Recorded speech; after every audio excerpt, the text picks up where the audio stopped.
देखभाल करून मध्ये आपले स्वागत. पाहूया आजच्या काही ठळक बातम्या. सध्या ठाणे शहरासह जिल्ह्यातील उपनगरात मोठ्या प्रमाणात गृहसंकुल उभी राहतात. यासाठी लागणारी वाळू ठाणे जिल्ह्यात मिळत नाही, कारण ठाणे जिल्ह्यातील वाळूला उपशहरावर बंदी असल्या कारणास्तव रॉयल्टी बंद आहे. यामुळे सदर गृहनिर्माणाकरिता ठाणे जिल्ह्यात मोठ्या प्रमाणात विनापरवाना रोज रेती येत जात असते. अशी बाब जिल्हाधिकारी महेंद्र कल्याणकर यांच्या निदर्शनास आली. त्यांच्या आदेशानेच जिल्ह्यातील शहापूर, कल्याण व मुरबाड महसूल विभागाची रेती चोरांवर धडक कारवाई सुरू झाली. शेकडो ब्रास चोरटी रेतीची वाहतूक करणाऱ्यांवर कारवाई करण्यात आली. सदर रेती ही नंदुरबार व नाशिक या जिल्ह्यातून येत असल्याचे तहसीलदार रवींद्र बाविस्कर यांचे म्हणणे आहे.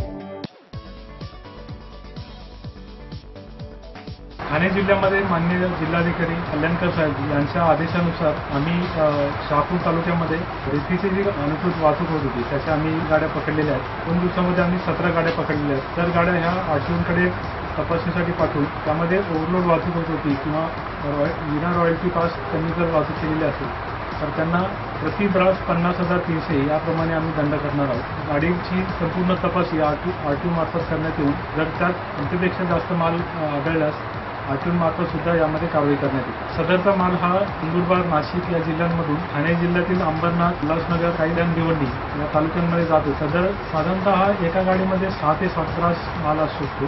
त्या अंदाजानुसार जवळपास 2.5 ते 3 लाख दंड एका ट्रकला होऊ शकतो. या भरलेल्या वालूगाड्या कल्याण, अंबरनाथ, बदलापूर, उल्हासनगर, भिवंडी व डोंबिवली या शहराकडे जात असल्याचे कल्याण तहसीलदार किरण सुरवसे यांनी सांगितले.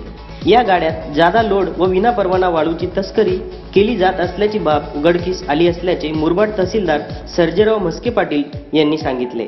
जवळजवळ करोडो रुपयांचा महसूल शासनाला जमा होणार असल्याचे कल्याण उपविभागीय अधिकारी प्रसाद उकरडे यांनी सांगितले.